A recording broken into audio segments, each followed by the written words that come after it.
You're tuning in to Past Our Prime, A show powered by Squad Locker. Here are your hosts, retired Astros minor league star Tip Fairchild and former Patriots All-Pro center Dan Copen.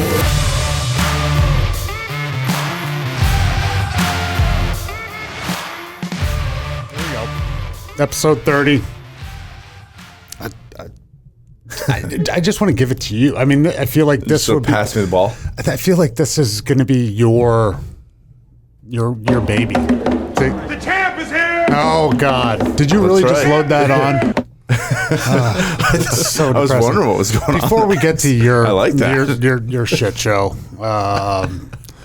There's a lot happening. This might be a 2-hour episode. Because we already have a great interview. Yeah. The Soul Survivor, Jeremy Collins, a good friend of mine, was on Survivor 3 times.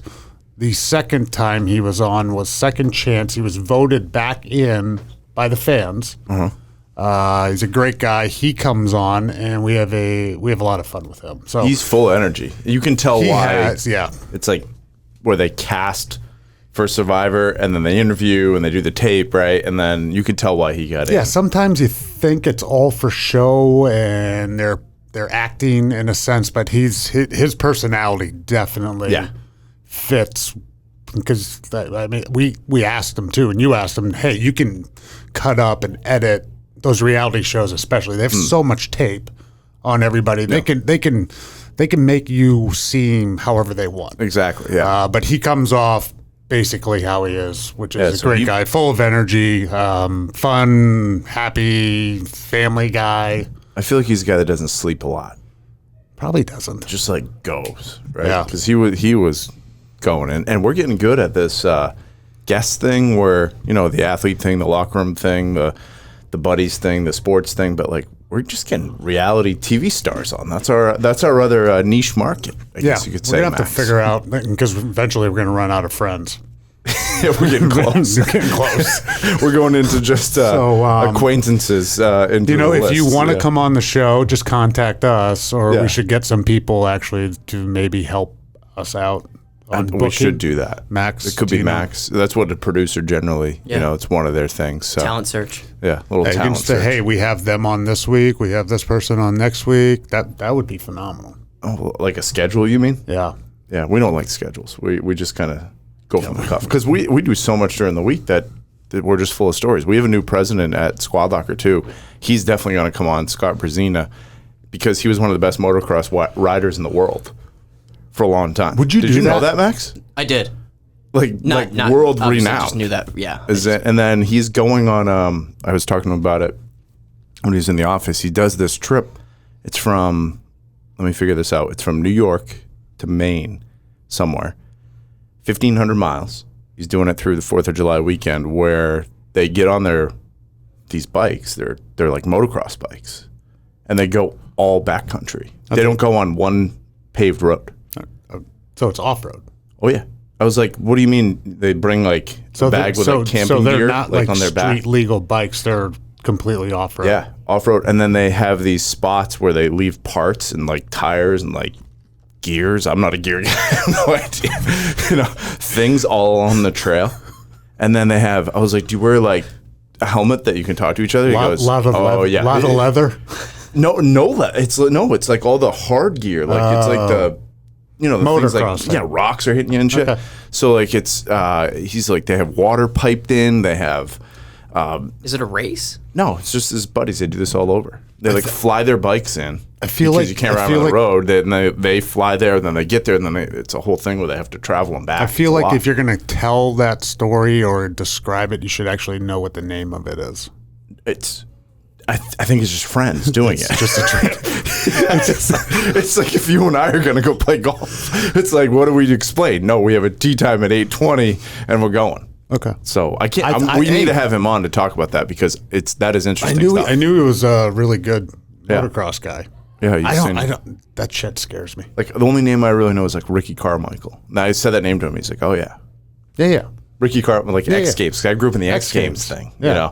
And then there was like Pastrana, who that was a little after with the jumping and stuff. And then he got into race car driving too. Yeah, they're all speed guys. They're all speed. And then TJ Lavin from The Challenge, speaking of reality shows. Yeah. Do you know him? I don't know him, no. Okay. My buddy Paxton does. We should get one. We need to get a reality TV show host on here somehow. Because you think about the stories they have, all the people they've met. Like, that'll be a good time. Mm-hmm. So we'll think about some more. Well, 4th of July is coming up, too. My favorite holiday. It's one of my favorites. Absolutely. It is good. So happy birthday to America. Weather doesn't look great up here. It doesn't? Because it's hot as balls right now. Can't be any hotter in Rhode Island right now. I'm strictly wearing dark shirts in here now. Oh, yeah. I know. Because, I mean, I don't sweat that much or whatever, but when you're sitting here in the chair and all this stuff, like, I mean, The lights are on you. It gets hot in here. Yeah, it's hot. And especially with my punch out, Ozzy. Oof. Yeah, definitely he wore you out on that one. As soon as I lifted my arm, I was like, "Oh, this is not good for TV." Yeah, he got you. Strictly dark shirts and sweatshirts. I got a couple text messages about that too. Hey, but hey, we're working in here. That's what I tell people back. So we're getting hot in here. It's work. We're going to sweat. That's what happens. So we got columns coming up. We should do an ad read on deodorant. What did you do this weekend? I had a big weekend. You had a huge weekend. If you're not if even you weren't, big. If you weren't following, or if you're not following the Past Our Prime Instagram or listening to us, we've been talking about a lot of. This is the golf tournament season for people who play a lot of golf tournaments, not just PGA, but yourself, myself. I don't play a lot though. Bit. That's right. You don't play a ton. I don't play a ton either, but I like to play the big ones. Let's say you get 2 or 3 a year. So I'm probably double that. Okay. So I'm probably 4 or 5. Okay. I would say that. Our 4-ball championship at Quinnesset. I mentioned Mike O'Malley. We're partners. We did our thing. We did the thing. We ended up winning it. It was a hell of a time. It's a grind. It's a hard grind. You played 36 on Saturday? Yeah, we qualified the Saturday before. Okay. You get seeded, and then we played 30. How many teams qualify? 8 teams qualify. There was like 20 that tried to qualify. All right. 8 teams qualify. You end up playing a March Madness thing, right? Seed 1, seed 8, and you go. Mm-hmm. So we played our first match in the morning. What Saturday. seed were you? We're the 3 seed. Okay. 3 seed. So we played our first match Saturday morning, 18 holes against some great guys in Deglia, Shaw. Great match. I think we were even, gross, which is dangerous. Yeah, with no strokes. No strokes from the tips. That's the course set up pretty tough, Went out there, won that match. Went to the next match. Played a couple guys that have been there for a long time. Great players. Current club champ that we played against. Great match. Went down to 18 on that one, and we won that one. And then we were in the final. And O'Malley and I kept saying the whole time, we had the weekend. He had the pass for the weekend, and I had the pass for the weekend. So the last thing we wanted to do was lose in the first round, because then we couldn't play golf the rest of the weekend, right? Yeah. So we get through, we get playing, it's a grind. So we win, and we go, hey, we did what we had to do. We're playing golf both days. We already won. So you're happy? We're happy. Yes. We know it's going to be a great match. Cammons and Heinzelman, both awesome players. We play against them all the time. We get out there Sunday morning, start grinding it out. Great match. Birdies all over the place. What time did you sent me something? My schedule. You got up at 4 o'clock in the morning. If anybody's following me on Whoop, which there could be a few of you, or I'll post it. I think I got 2 hours of sleep, but it wasn't because I was nervous or anything like that. I couldn't sleep that night. I don't know why. Woke up. It was 4 o'clock in the morning. I woke up wide awake, ready to go. Just woke up, took a shower, put on my Legend shorts, and then I was like, I got to wait for breakfast to open up. Went down to Jigger's, had an omelet. I stretched for an hour. Theragun. Yeah, Theragun. I wore my Theragun out. I ran out of battery. It was kind of like game day. I mean, you wake up all excited. You're going to compete today. Absolutely. You're going to grind it out. That's what happened. So that's the best part about those tournaments is there's no shots off. None. There's no thought. They take forever. You're looking at putts from all 4 sides. All I want them to do is include a breakfast ball. That's all I want in the morning. Just give me one off the tee, because usually it's not going to go very straight or something's going to go wrong. And that sort of will settle me down a little bit. Just give me a breakfast ball and then we'll go.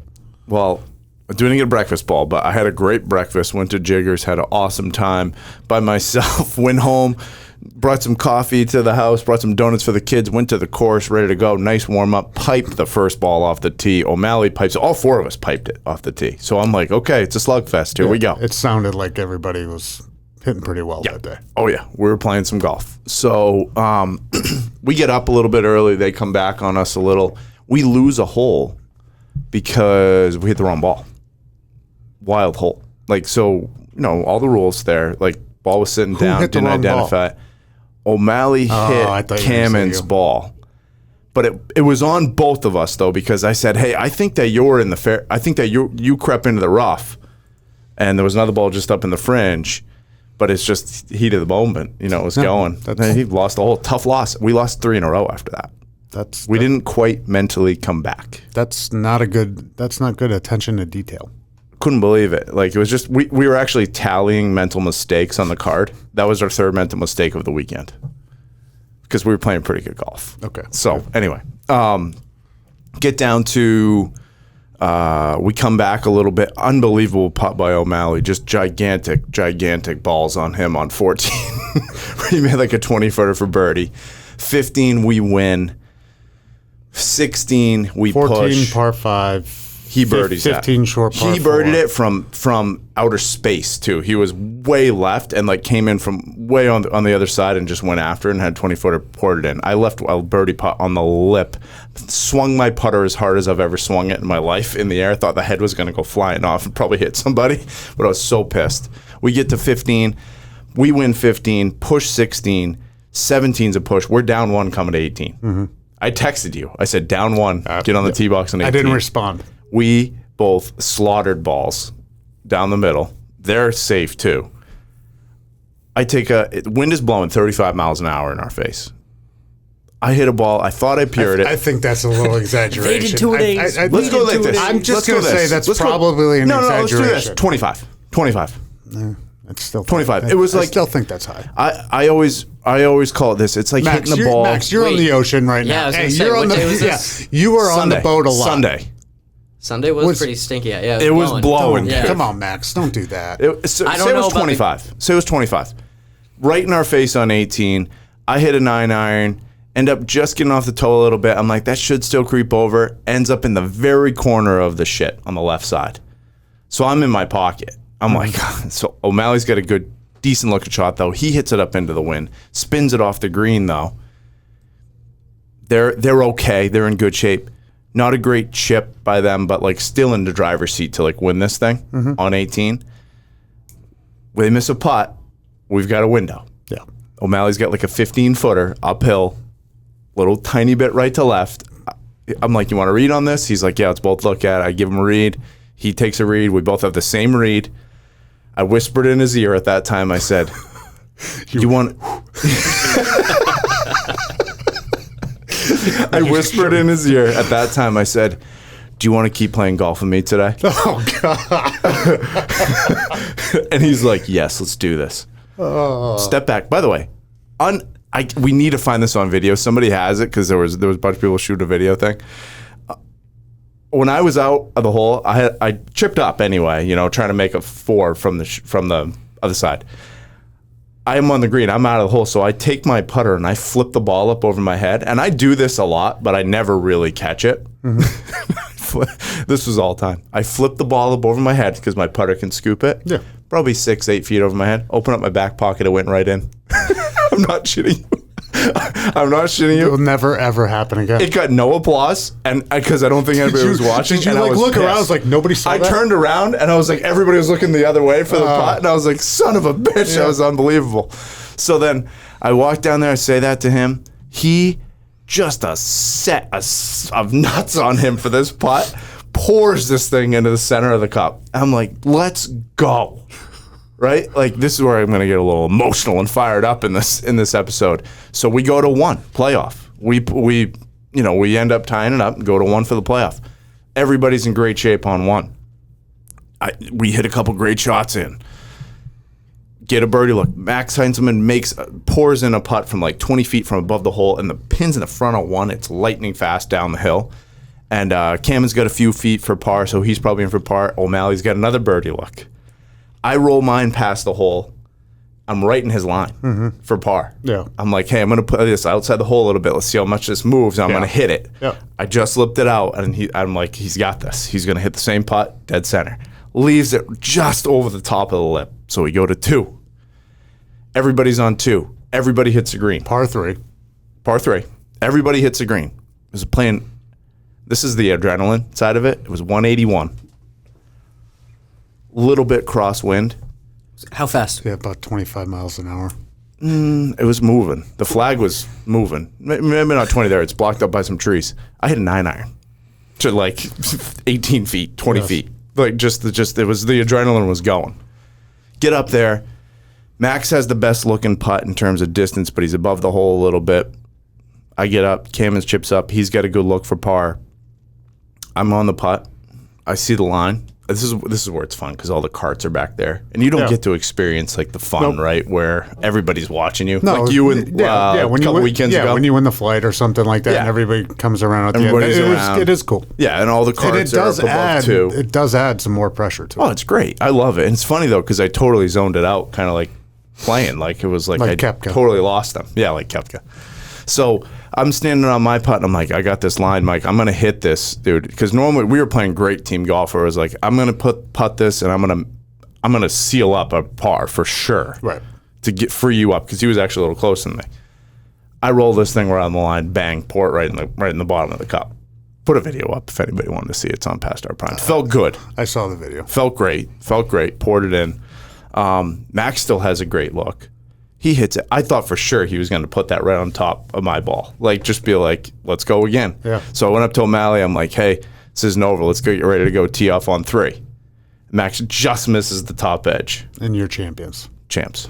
Yeah. You texted me after that and like, hey, we won. And I was upstairs and my wife was there. I was like, oh, shit. $50. Yeah. And then she's like, what happened? I was like, oh, tip 1. I knew I should have put the house she's like, up, no, that's not a good thing. I was like, no, it's a good thing. I'm happy for him, but I owe him $50. Yeah. So I was talking about it with some guys. So I've won one other thing there, and it's just if you are ever in golf tournaments and you belong to a club or a golf course, there's all the boards everywhere. Oh, yeah. And you just want to see your name on a board. It's because it's so cool because then however long you're there, whenever you're going back there, you can be like, oh, look, 1995, 4-ball champ or whatever. Yeah. It feels good. So I'm on one board there. This was the second one. This is a good one. This is a good one to be on. Oh, I'm happy so for you. We had a great time. It was a fun time. I am pumped for the next tournament. And all those guys played good. Tournament? There was no laying down on this thing. Everybody was I like the playing fact well. I like the fact there's no strokes. You're just going out there, better ball, and if you're qualifying, so it's the best of the club. So you're playing against what the I mean, there's Max and Camen's like there's not a whole lot better matches than those 4 like going out right there. And then the match before that, BJ and he's a current club champ. It's like there's good golf going on, which is fun. I like that with the 4-ball, which we played in and got slaughtered. Yep. My guy, who was the low man, was giving like 40 strokes. That's the year long. The year long. Right. That's the year long. So our year long that wasn't strokes fun. too. No, that wasn't fun. It's your club too though. Your 4-ball thing. You've got guys that are like +5. I wonder if they do a 2-day or something like that, or they have a 4-ball tournament. I guarantee it. Not just a year long. I guarantee they have one, and you should play in it. I would love to. We're going to be on the Far From Par podcast on Thursday. I already got content for days for that one because you're going to tell that same story. No, again. I won't with them because they'll completely bust my balls. And then like I saw the picture. Yeah. Afterwards. Yeah. I think you need one more button. Well, one you don't have. You shave. You shave all your chest. It was a weird shirt. It was a really weird shirt. It was a weird shirt. It was foot choice, so it was fitting kind of strange. But also, I had the next button down unbuttoned for half the match. no chest hair though. You shave it all, so it's like, what's the point of having it down? It was so open. It was like wide open. It was kind of obnoxious, and it upset me a little bit. Did it really? Yeah, Damn it! I knew it. You know what's funny? You like pick your outfits out the night before, I know, and I was and your shoes and your colors and whatever. I was like, God, you look like like a bum right now. What's going on? And I was thinking about the picture too, and I was like, but you can't be happy with that picture. That picture looks awful because I planned on putting one more button up for the picture. Just the emotions. Lost in the excitement. Yeah, the emotions were running high. Maybe you can try and do that again. Yeah, we might fix go. That picture. Have to, by the way, there's no trophy for this. It's just paint. There's no fine. like. I can't put any. I don't need the trophy. I just want the paint. That the paint is the biggest thing. Absolutely. Did you get a flag? No flag. Probably get a flag. Didn't get one at the thing, but I got one after the club championship that time too. So maybe they give one of those away. But we'll talk about it more in the Far From Par podcast. We're doing on that on Thursday. Talking about the Dust Cup. It'll probably be next week that one launches. But those guys are always fun. Oh yeah. Anything else that you want to cover, Dan? No. It was just a great weekend. I mean, it sounded great. It got tan. I got some sun. Which is fun. All right, so you want to do? How's your Whoop tan line doing? Oh my God, let's do it right now. We can do so. For the people on the God, that's kind of white. Can they see that, Max? I don't know if they can see it. Yeah, I don't know if they can see it. Oh, look at your Apple Watch. I got a good one too. Yeah, you're going. Yeah, mine just is like, yours. Yeah. Oh my God. Yeah. You might be cutting off circulation. That is. You're supposed to wear it kind of tight. I'm like kind of tight. Yeah.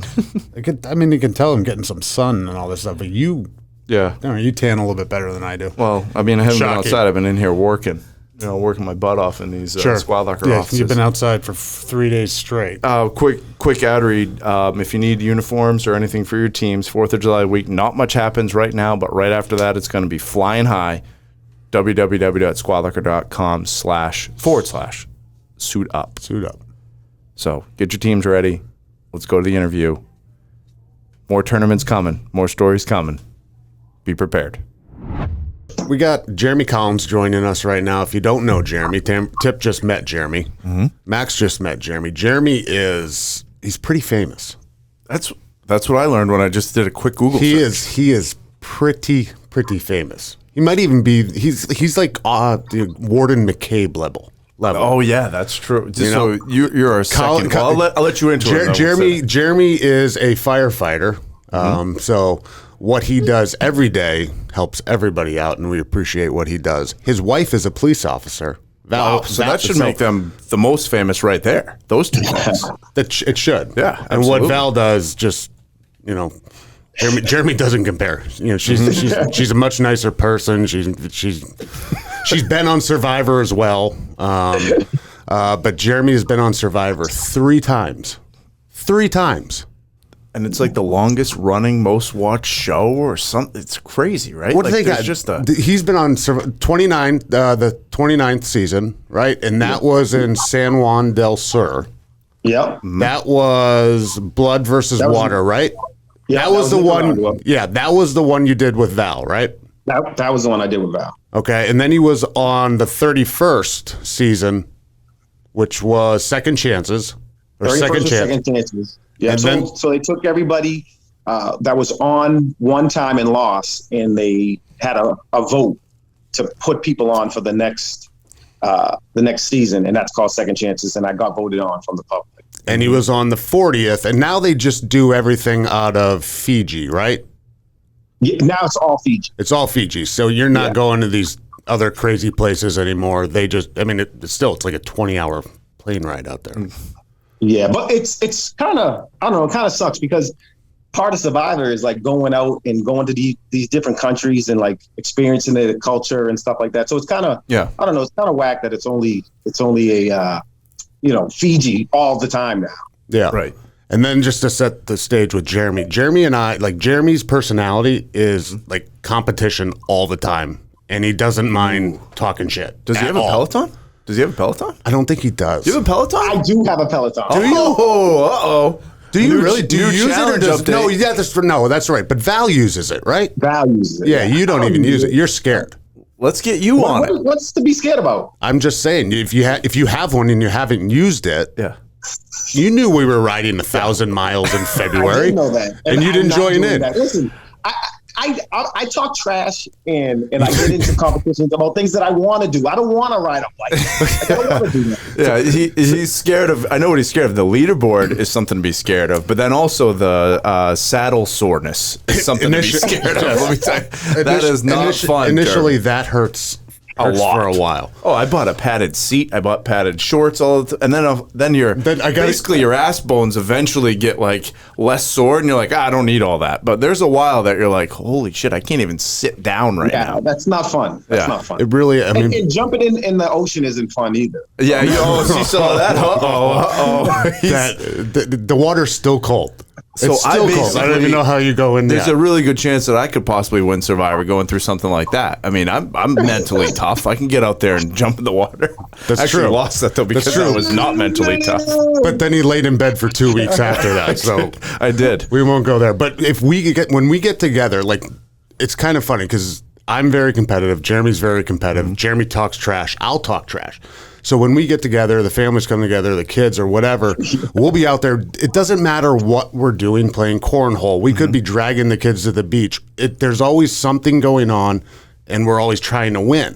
Mm-hmm. And then my wife is just like, hey, you got to calm it down. Like, I don't think he gets it. And I was like, hon, this is the one guy that gets it. You don't have to worry about anything that I say around him. Yeah. He's been in the locker room all his life. He's very competitive. I could say the worst things ever, and he won't care. Well, plus everything it could be like who can get out of the car faster. Yes, it doesn't matter. Yeah. So this is our relationship, and you're gonna fit right in. This is perfect. This is what we do here. So whatever you say, he can handle it. Okay, great. Which is good. But you didn't say what he won Survivor. No, he won the second one. He won second chance. We're getting. I just okay. I just wanted to set the stage. The first one was kind of interesting, where you're a lifelong Survivor fan, right? Not lifelong, but since the start. I've watched it since season 1. Like, I've loved it. I thought I could do it forever. Like, I was like, that's built for me. You know what I mean? And the first season I put in a video. That was like before when you had to put in like the VHS cassette tapes and mail them out. Yeah. And so I was sending them out season 1, and every year I would send them out, you know? Yeah, I remember watching the first season of Survivor. Like, I think it was at like my aunt's house. So do you know what year the first season was? Does he know what year? So he took.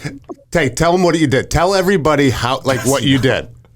Tell them. All right. So when Survivor started, I was like in college, I was running track, and we would have workouts, and in workouts we would throw up. Like, we would work out so hard that we would throw up. So I wouldn't eat all day because I'm like, I'll just drink and I'll throw up fluids, and then at night I'll eat my dinner, and I'll eat a huge meal. So I was able to compete at high levels when I didn't eat. So when Survivor came on, I was like, yo, these dudes don't eat, but like, you've been doing that. You did that for 4 years. You're all set. Exactly, you're ready. So this is what I'm thinking. I'm like, so I sent in a video saying, I'm killing everybody. Like, no one is going to beat me out there. That was the video. I'm going to run through everybody. I love it. Yeah, I love it. That's great. It's more than that. Like, it took a long time for me to get on. They would say to me, you're not ready. You're not ready. And then at one point I was like, listen, I'm older. I'm not gonna just run through everybody, but I can do this. I can do that. I can do this. And, that's when they put me on. No. Well, hey, I agree that they put you on. There's no doubt about that. But the reason you got on is because of Val. That firefighter police combo. That's what I was going to say. What angle? Say thank you to Val first, and then. All right, I'm going to tell you that's a good angle, but you would have gotten on if it was a single one. They tried to put me on, and they asked me who I would bring. And I was like, I'm not going to bring my wife because my wife will beat me. You know what I mean? So I said, I called my brother, and I'm like, yo, you want to go on Survivor? They flew us out to LA. They did all the, the interviews and everything. And they said, my brother's not in, but you're in, Jeremy. Who would you pick? Who else would you pick? So that's when I called Val. So she did kind of get me on, but I'll tell you this, they told me that if if this wasn't the season, I would go on next season by myself. But I wasn't going to do that. I was like, yo, no, I'm here. Yeah. I want it now. Like, put me in. I've been waiting for this forever. So Come on. take us through that a bit, because if you guys had to go to LA, right? So you got to play an angle on the videotapes, right? And like get noticed. Then is it like an audition? Are they looking for a character, or is it just like they're looking for a certain personality and you had it? Is that how you get on the show eventually? So I think what it is they're looking for. They always say it's not a job interview. They want to see somebody and say, like, I want to go have a drink with them, or like, I don't like them at all. Yeah, but I want to see more of them. Yes, that's what I mean. Like the villain. Like they have to mix it up, right? They need somebody that everybody's going to hate and everybody's going to love. Absolutely. Right? Yeah, they need somebody for people to watch. People and move you around. Like, okay, so. I'll give you a little background. So, John Rocker, the pitcher for the Braves, he was at LA. He was in LA while we were going through the process. And I saw him in the weight room, and I was like, I know that guy. He was a villain.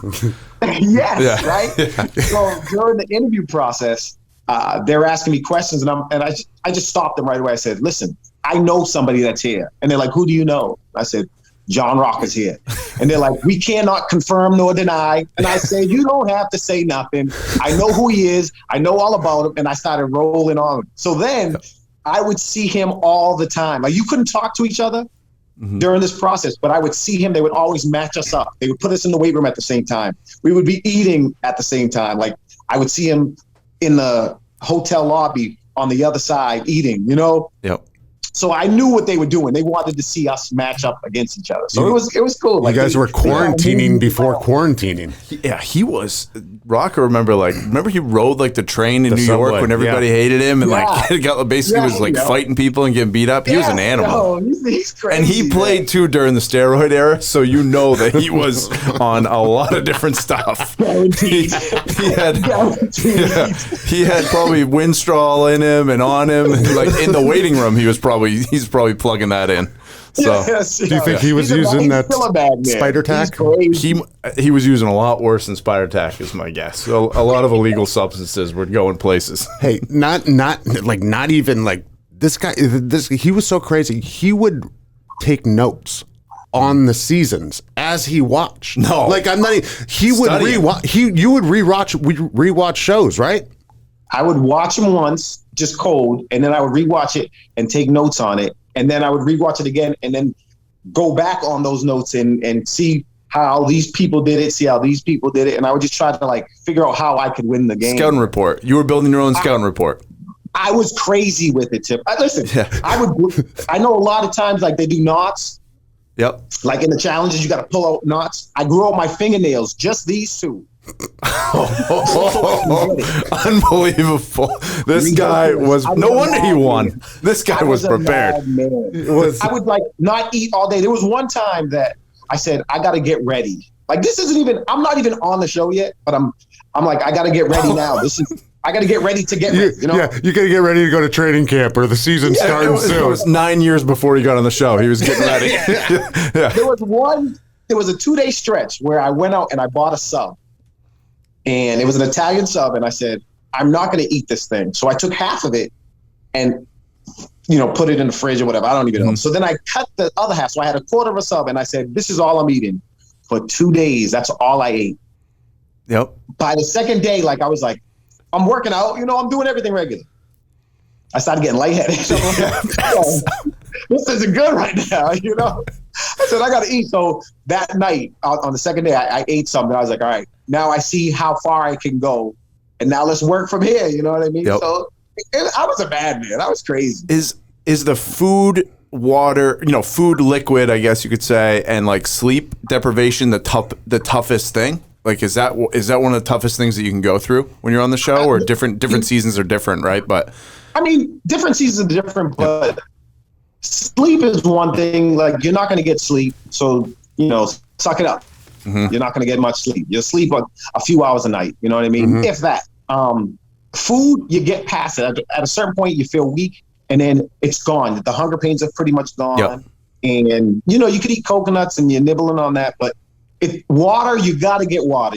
I would be sitting there weak, and just can't move. And I would grab some water and chug it, and you could just feel yourself like come back to life a little bit. Yep. Yeah.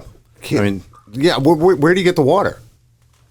There's a well, so you got to go to a well. At the beginning seasons, you have to travel like 5 miles, pump the water, carry it back, boil it, and they stop that. Now the water well is I'll say, I don't know, 400 meters away. I don't know. And it's already good to drink now.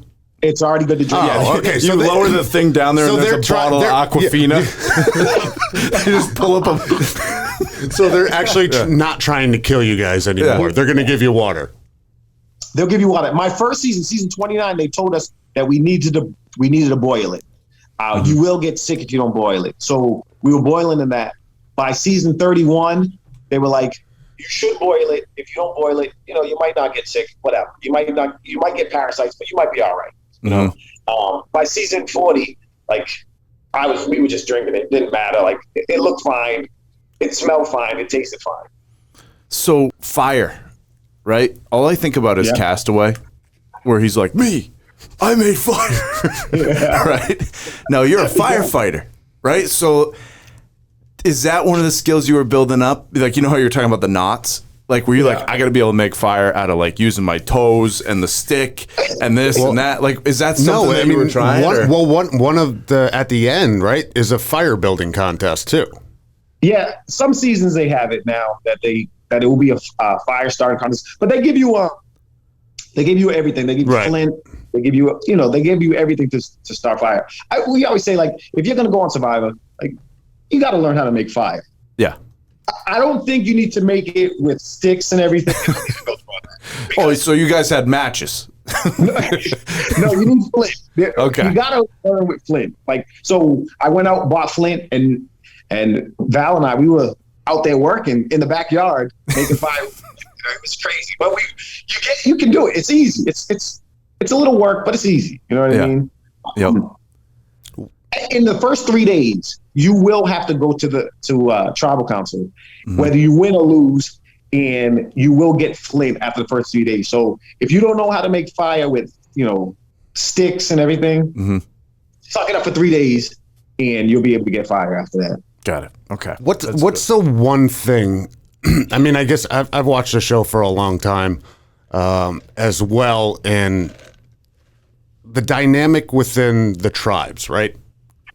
Like you get along with people, you don't get along with people, you know what's happening, they're talking about you, they're not talking about you, and they cut it all up. So we don't see anything in the background or how you guys are hearing. So when you come up, it's like, this guy's going after me, or this guy's on my team. How do you guys know that? Are you seeing everybody talk all day long or going off? Does that happen right before tribal council? Is that when it does? How do you get a feel or sense out there of what's going right or wrong for you? I mean, you really don't even know. Like, you see people like all day, every day. You see people who's walking off with who. You know who has a relationship. You really can't hide that. Before tribal council, then you start seeing like the mad dash, and everybody's lying. You just got to go with your gut, because like people, like, I was walking. There was one time, season 40, I was talking with Tony, and I took off and went, and Michelle was passing me, and Michelle said, "We're all set." And I knew I was good with Michelle.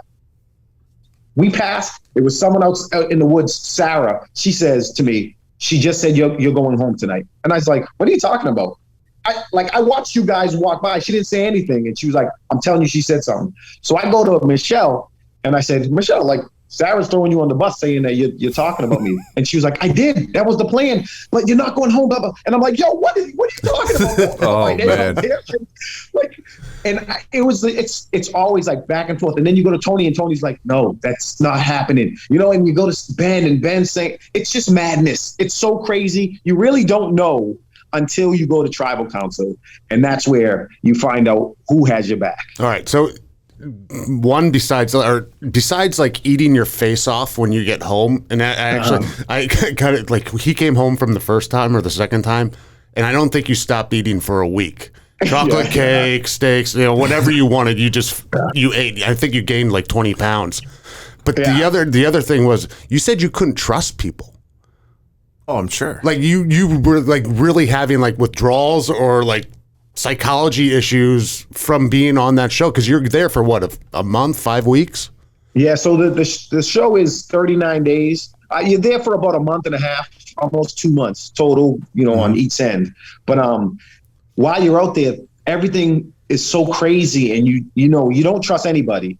So coming home, like, I didn't trust anybody. I came home and I was like, I just want to be home with my wife and my kids. I don't want to see anybody. I went to the fire station, and the guys are all like, these guys, you're supposed to trust them with your life. You know what I mean? Yeah. Like, we go in the fire, I trust you guys to help me out and pull me out of a burning fire. Yeah. But they're telling me like, hey, you want dinner tonight? We can go get like steak. And I'm like, you don't want steak, you know what I mean? Like, it was just always like you want a salad today. You want chicken today. You're lying to me right now. You go into the building first. I'll be right behind you. Yeah, or like, is this poison meat? I don't know, right? What are you going to do to me? It's it was like mental manipulation for that whole time. So yeah, I would assume when you come back, you're still like, what did that sentence really mean? Right? Constantly when people are talking to you, because you're trying to find the hidden agendas for the whole time that you're there with everybody. Yes. It's like you got to form a PTSD or something. Right. Everybody's in it for themselves, but like, you can be an asset to people. So like, you want to be, you want to just link up the same likes in this game. Like, how can we both keep moving? Mm-hmm. And other people don't look at it like that, and they just take you out. Val said to me, she's like, you were not right for 3 months. Really? Yeah. After I came home. Like, I wasn't right in the head for 3 months. I thought it was fine. Yeah. And I wasn't. But you get that. But what about, like, it's a game, right? Why do people get so pissed off? Like, I watched the MTV Challenge and shit too. Like, these games, like, you're going on to win a game. You're going on to win $1 million. Yeah. These people, like, are going to lie. That's the game. That's what makes people, like, watch the show. Why do you see people just, like, their feelings are hurt when somebody backstabs them? Like, that's what is expected. How is this possible that these people can't mentally get that through their head? I mean, I don't know. I think it's like, when you're out there, you are gaining, like, it's a bond with everybody. And you might have a bond with somebody that you're really thinking like, oh, this is my friend. Like, we're, aside from the game, we are friends. And then when they backstab them, they're like brokenhearted. You know what I mean? Yeah. Like, yeah. Yep. But also the food thing, like, you wake up today and I'm hungry right now. I didn't eat exactly. yet. I'm hungry. And the kids are yelling and running around, and you're gonna, you're mad at your kids. Like, stop it! Like, just let me get a cup of just coffee irritable. Before, Yeah. Yep. Imagine doing that with people that you don't really like for 2 weeks, not having coffee, and they're trying to vote you out, and you know what I mean? Like, so it adds up, and people explode, people lose it. It reminds me of The Office, the show The Office, where Dwight goes to Jim and he's like, do you want to form an alliance with me? That's all I ever think about when I watch, like, any show that you need people, and Jim's like, yes I do. So it's a hilarious quote. I love that one. I wanted to, that show been around forever. Have you ever wanted to go? You mentioned Real World Road Rules Challenge and all that stuff. Have you ever wanted or been asked to go on a different show that's like, I was thinking, like, because you said you had a brother like that, like Amazing Race. Is there any other thing that you wanted to cross over and do? I mean, I'm not even about all that. I was just like, I knew Survivor was my thing. Yeah. I was like, they don't even need to have cameras out here. Let's just play this thing, and I'm trying to win this thing. I like that. But they did ask me about Amazing Race. Yep. And but I'm like, I'm not gonna leave for 2 months, leave my kids for 2 months, and then, like, there's no money in Amazing Race. Like, I'm in it for the money. Like, at the end of the day, he's a professional. I saw a quote that you said, like, that was the number one thing. Like, you were like, I want to win $1 million. That was one of your quotes. And then I saw another one. I want you to explain this one to us. What's the meat shield? You talked about the meat shield a bunch of times, and like that was a big strategy of you kind of winning, right? So. Yeah. So the first time I played, like I was like, I'm going in there.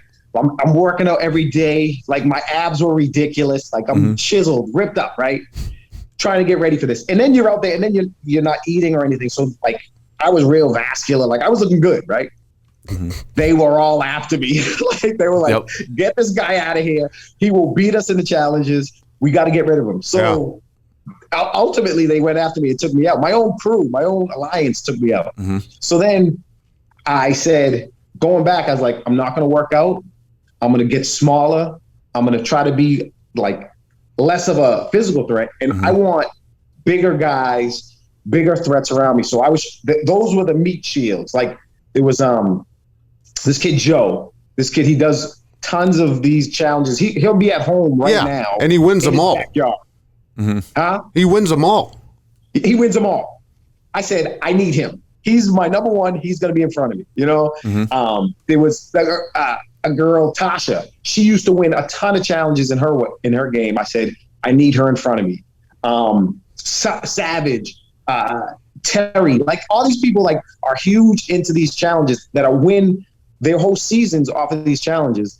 I was trying to stick with them. And I said, if they're going to come after me, they're going to go after Joe first. So, you know, if they come after me, they're going to have to go after Tasha first. You know what I mean? So instead of you being Joe, instead of you being the first one, right? Like, because you were all ripped up. Are you saying you intentionally threw challenges in some cases? Are you saying you did that? Because, I mean, this goes against everything you believe in. I never intentionally threw a challenge, but like there was one challenge where I was like, I don't need to win this thing. And I pull back there was another one that I told him, I said, listen, I don't feel too good. Like I'm feeling weak. I'm tired. Why don't you guys take this? Cause I was like, I don't even want any parts of this. I don't want them to see me do well. And I just sat back, you know what I mean? So like, when it goes down to these challenges, you know, you just go, you know, but you do try to have to pull back sometimes, you know? I feel like he's probably a great board game player too, for some reason, like Risk. And I feel like Dungeons and Dragons, Monopoly, you're just like crush people because it's all strategy. So that's what it feels like to me. In the season that you won, Second Chance, though, I don't remember you winning a lot of those challenges in the beginning, but you won the one that mattered when it was like the final four, right? Yes. And that's, that one's, everybody's probably just balls out at that point.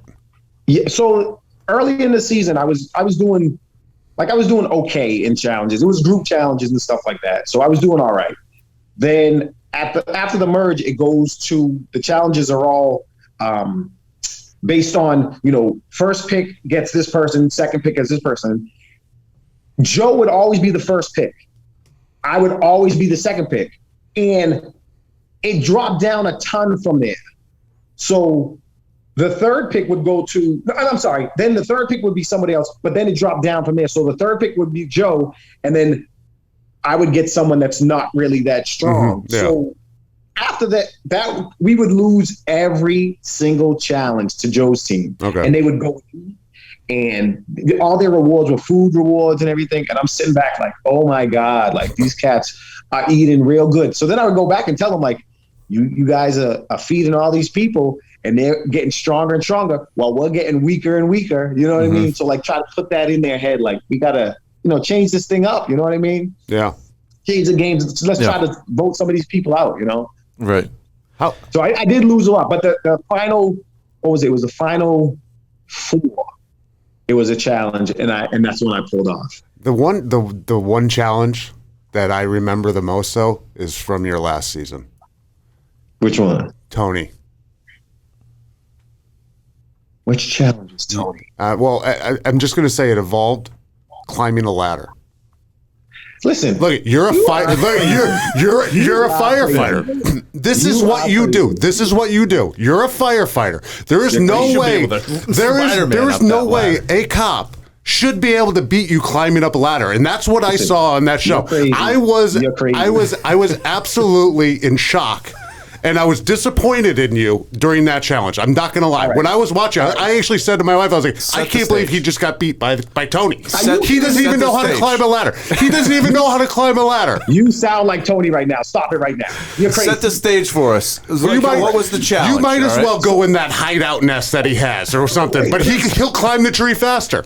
No, get out of here. Like, all right. So the challenge was we had to, that it was the climbing a ladder. Go to the top. What is it called? Huh? Just climb a ladder. Go to the top. No, it wasn't that. It was the Ninja Warrior. You know how you have to jump across? From the angled thing, so side to side. Yep. Oh, so okay. The whole team has to get past that, then dig up a ladder that's in the ground. So their team got to their ladder first, dug up their ladder. They put it up. We finally dug it up, put it up. He started going up before me. Then I caught up to him. No, that's not what I saw. That's not what I saw. I'm trying to tell you what happened. He was up there first, but the lead that he had on me was short and dramatic. He was actually on top, waving you coming up. That's what happened. He's afraid of heights, man. Get out of here. So let's ask him this then. So what was your out of the challenges, right, and some of the skills that you have? What was your best one that you could do, right? That you maybe trained for, or just really were like, hey, I'm gonna crush this. But then what was the one that's like, I have no chance at this thing? The best challenge? Yeah. Going into it, yep. What do you like going into it? If this comes up, I know I'm going to smoke it. I'm number one. I know that anything like the tossing challenges, like the beanbag challenges, tossing and all that. There you go. Mm-hmm. Little cornhole skills coming back. There you go. We're hanging out at Dan's house playing, those things, I could do that. The balance ones, not a shot. Balance ones, okay. I just, you have these yoga people that'll be out there on one toe and upside down and I can't even imagine how much that toe's gonna cramp up. Yeah, it's that would be awful. The ones that I know I'm gonna suck at are the ones where you're holding something up with your shoulders burning. Yeah. Well, your shoulder wouldn't be able to handle that. It's been reconstructed a little bit, but there is no chance I could hold anything up for more than 30 seconds with my shoulders. Yeah. I'm with you. I struggle with that too. I can't do those. Those are tough. There's ones that we had one that was holding onto a pole in last season, and I felt like I could do that all day. I locked in. And you're just holding on. So it was raining and everything, and people started dropping, and I was like, people are dropping already, and I feel good, So I knew I had a good shot at that. Some of the challenges, running through the mazes, I feel good about those, That's what I mean. But it's all a crapshoot. You get some of these things that you have to do things you have to do a puzzle with your feet. Yeah, that's the stuff that I would have no shot on. A puzzle under pressure for me, I might as well just not do it. Your brain doesn't work. My brain's like, nope, I don't know how to solve this. I'm done. Yeah. The good thing is, and not to bust your balls on it, but Survivor sort of was a family deal for you because Val was there with you on the first one. Mm-hmm. On the second one, she came out and told you that she was pregnant and it was a boy. Yeah. Right? With Remy? Yeah. With Remy. And then on the last one in Fiji, she came out with all four of the kids. I don't know if you saw the picture or the show, but Val came out and Jordan and Cam and Remy and Lennox, and they're all wearing Collins Patriots jerseys. Yeah. On it. So, and then I can't even imagine being away from them for so long. And then they come out after a month and you see them, and it's a very emotional episode. I'm sure. Yeah, I'm sure. Yeah. And it's a tearjerker. But the best part about that thing is they saved you for last. Yeah, they did that. They did that on purpose, and that was just wrong. And you could see him just sitting there, just building up. And come on, Jeff, let's roll. I know what's coming. Dying. I don't know who's coming. I don't know if you know who's coming, but how's that feeling when they come out? Describe that. Yeah, it was nothing like it. It was nothing like. I remember at one point he called on me, he called a couple people and then called my name, and I'm like, yes. And he's like, no, I'm right now. And I said, then I got nothing for you. I can't even talk, And I could just feel it, and I was the last one, so I'm just like let me see him. You know what I mean? Like it's just like you don't know anything what's going on at home. Like at that point, my oldest was she had track meets, like the state track meets. I didn't know how she did on that. She just got her license, and I was like, did she pass her license to get her license? You know what I mean? And my younger daughter was playing basketball, and like I want to know how she was doing. I used to coach her, so the other assistant coach took over. So I'm like, yo, so what happened in the league championships? You know what I mean? And at that point, you know, the boys are so little, like you miss a week of them, and they grow like 3 inches. You know what I mean? So you miss so much, and it's just it's horrible when you're away from your family that long, you know, and not being able to at least talk to them, see how they're doing. You know what I mean? It's rough. Well, especially for the boys when they're little, they don't get it. The older ones, you know, they sort of get it a little bit, which kind of helps, but it's tough on the younger ones for sure. When you know, that brings up a good topic because you see all the reality shows now. I mean, there's tons of them, right? Like different things. And then there's that whole piece, and I wonder if this started with Survivor and everything, where you can't say anything after the show's done. Right, you're under, what do they call that? You're under like a non-disclosure agreement because I want to say it was like $5 million or something like that. And it's like, how long does it take? So you're back. That show's airing, right? Like, are you 6 months away from like you know what happened, and like you're kind of holding up in your house and like not saying anything, right? Yeah, I mean, some of them are different. Like my first time on it turned around in like, you know, I think it was like 6 months. The second time it was relatively quickly because we filmed. So how they do it in Survivor, they film in the summertime and they film back-to-back seasons. There's 2 weeks in between. And we were the second filming, but because it was a live vote on, they put us on TV first. So we filmed at the end of the summer and we were on in the fall. Yep. Yeah, so it was quick. Usually, you know, you film it at the beginning of the summer and then you're on in the fall, or the end of the summer and you're on in the spring or something like that. So it's a while, but it's cool to have people like try to find out what's going on, asking you questions. I'm like, I don't know anything. I'm watching it just like you guys are watching. Yeah. I don't know anything. Yep. Don't exactly. You're lying to them. Well, and then you're outwitting them. That's right. That's not true. The other thing I was going to ask about that is you always hear about people that they're not portrayed how they really are, because really when you're editing, you can do whatever basically make somebody however you want. Is it pretty accurate with Survivor? Are they like, hey, they portrayed me kind of how I was. It wasn't like they tried to make me a bad guy or tried to make me the good guy that has a family, right? That's a firefighter. Yeah. Is it pretty accurate? It's pretty accurate. I mean, you're not gonna. It'll be tough to you know, everything I'm doing out there is I'm always talking about my kids. I'm always telling, you know, what I'm going to do, what I would be doing with my kids at this time. I'm talking about my wife and my job. It's kind of tough to take that and make me look like a jerk. You know what I mean? Right. But they do a pretty good job of just, I don't know, elevating who you are. You know what I mean? If you have a little dick in you and you're showing it out there, they can elevate that and make you look terrible, even if you're not, you know, a huge dick. You know what I'm saying? Yep. I've got so many. I've just got jokes coming through my head right now that I'm not going to say. The jokes were built, and just got jokes going through my head. I'm sorry, you threw me off there for a second. Well, hey, there's no doubt you're the sole survivor. The other thing that Jeremy and I are in a fantasy football league. Hey, I mean, it's fun to talk about. We're in a fantasy. Was he in the NCAA pool? Yes, he is. Oh, he was in the NCAA, the one that I was in? Yes, you joined it. I don't know if he was in. I think we run two. I think you were in the second. Okay. So I don't. He plays. You love fantasy football. I'll let you talk. Go ahead. You love fantasy football.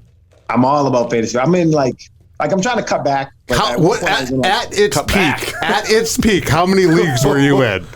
At the peak, I was in, I think, 8 or 9 leagues. That's you do nothing else all week, but then move around teams and like waiver wire and all that stuff. It's a lot. It's a lot. I would see myself like I would focus on certain teams, and then I would look back and say, "Oh, if I did the same thing with that team, like I should have, I would have won the whole thing." You know, so like I try to cut back now. I'm down to like 5 now. He's got his 24-hour shifts as a firefighter. The other 5 days is just fantasy. Not even joking. We ended up doing fantasy. It was my first time playing fantasy after I retired, and I don't even know what I'm doing. I honestly have no clue. I'm looking on the internet that day, and like he did with Survivor, taking notes and shit. Yeah. He comes to the draft. He's got a notebook. He's got copious amounts of notes, and he's sitting there, and he's not like, we get there early, have a couple beers and stuff. He absolutely talks to nobody for an hour and is just studying and getting into the zone. Yeah. That's how this guy operates.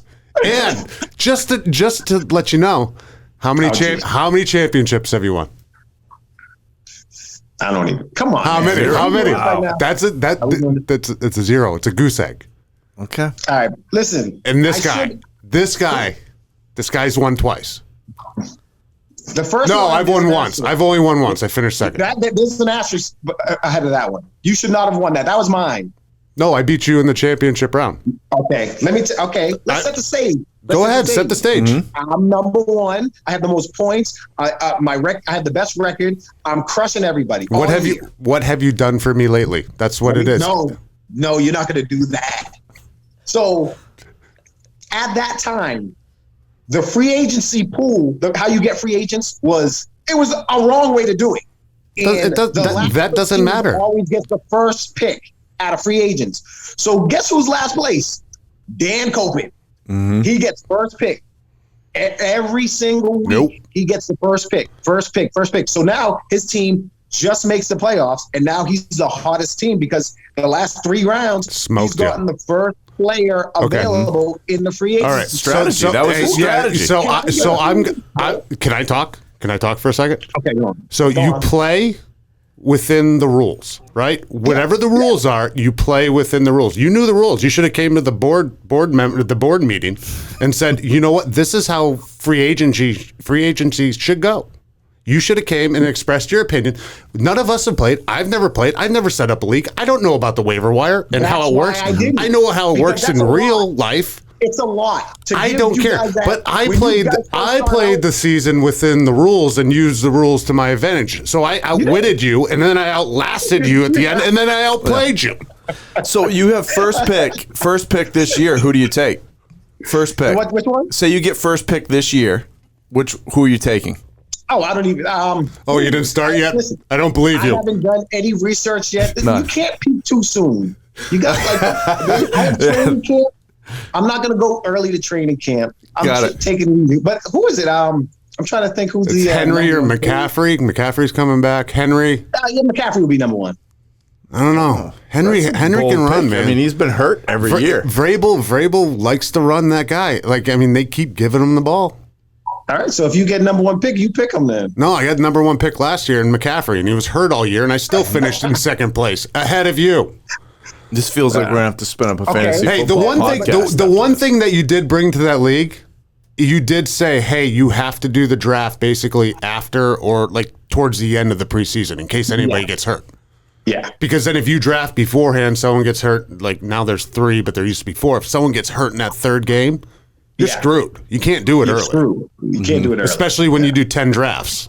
I'm down to 5. You got a long week that week.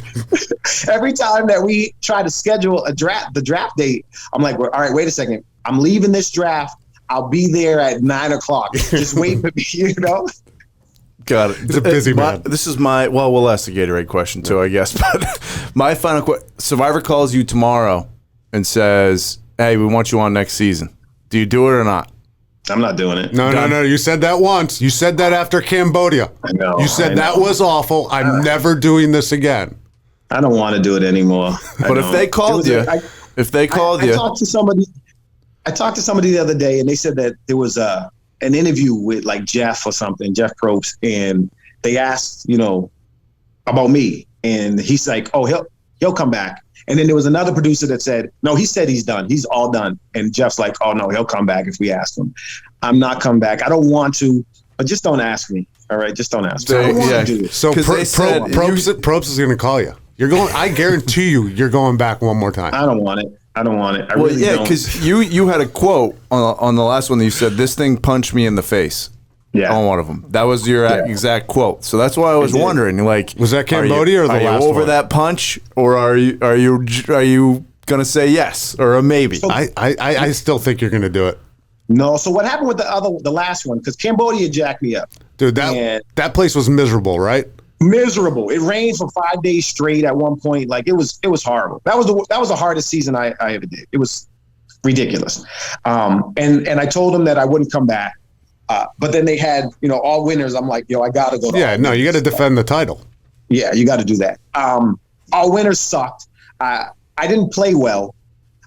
The only reason why I would even think about going back is because I didn't play well. Mm-hmm. And I feel like, I should have played better than I did. But I don't want to go back. I don't need to prove myself to anybody. It was just to me, like, I got to get over it. But I'm all right with it. So, like, I'm not going back. Don't ask me. You might go back. Mm-hmm. But you've got to prove something in fantasy football this year. That's one thing I do know.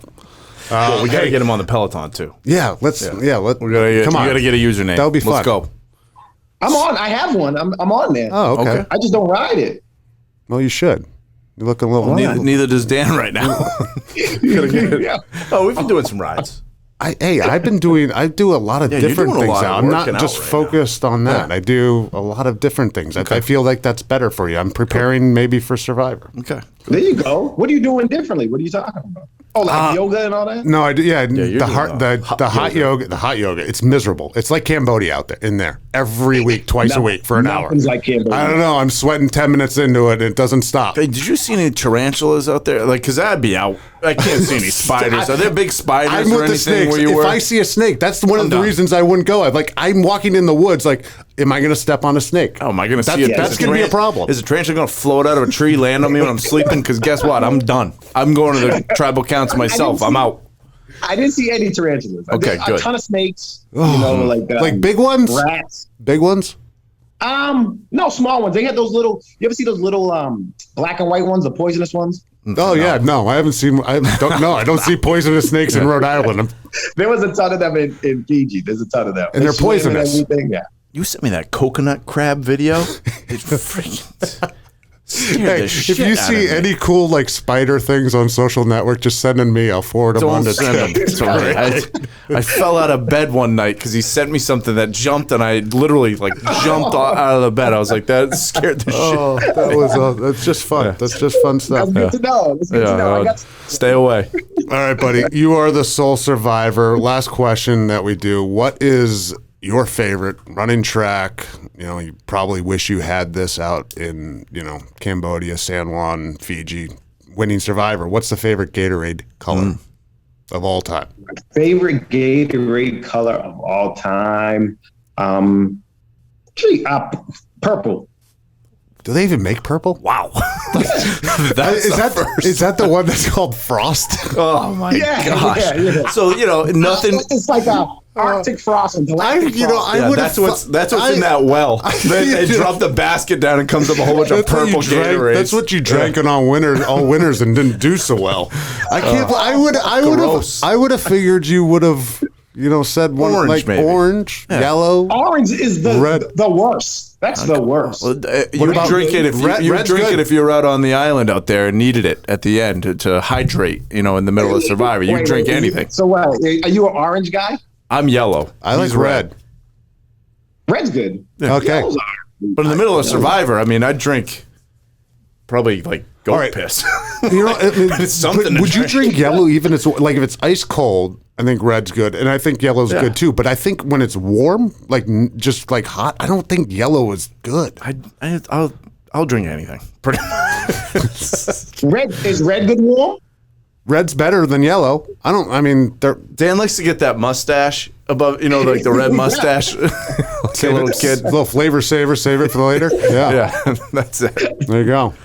All right, buddy. Hey, thanks for coming on. Next time you can come down. Maybe we'll, hang out. It's only 89 degrees in this room right now. It is hot, and that's why I'm from now on only wearing dark shirts. I caught it. We caught you on the umpire challenge. But there's not. I saw that. Dude, did you see it on there? That was a good call out though. But there's nothing you can do. It is so. I want you to come down here and experience what we're going through. Turn It's the air so off hot in this here. room. Yeah. We turned There's the air off nothing in we this can room do. for We sound. turn the we I'm turn just the air happy off it's in not here. like up here. Yeah, can we Like, turn it the air stays back there. on? Yeah, that would be bad. Yeah. That would just be like, oh man, like you could see it growing to like every minute that the show goes on. That'd be awful. We'd have to turn off the cameras Yeah, and we just go would. strictly voice. Just have to keep changing Dan's outfit. Oh man, can I get another shirt? It's halftime. YouTube is our lowest number of people that watch because of that. For us. Absolutely. We're sitting here soaked. You look huge. I'm sweating. Tell you what, Apple Podcast people, that's where they are at. Everybody's listening on there. YouTube has like 9 views because people are like, these guys are gross. Well, hopefully this guy will help it out. Hopefully he will. Maybe he could share it out to his big network. And we All can right, buddy. have a big episode. All right. We'll see you soon, and thank you so much. right. Yeah, appreciate Hey, thanks it. for having me, guys. All right, later. All right, fellas. Past Our Prime is brought to you by Squad Locker. Squad Locker is your one-stop shop for custom team apparel, delivered right to your front door. Learn more by visiting squadlocker.com.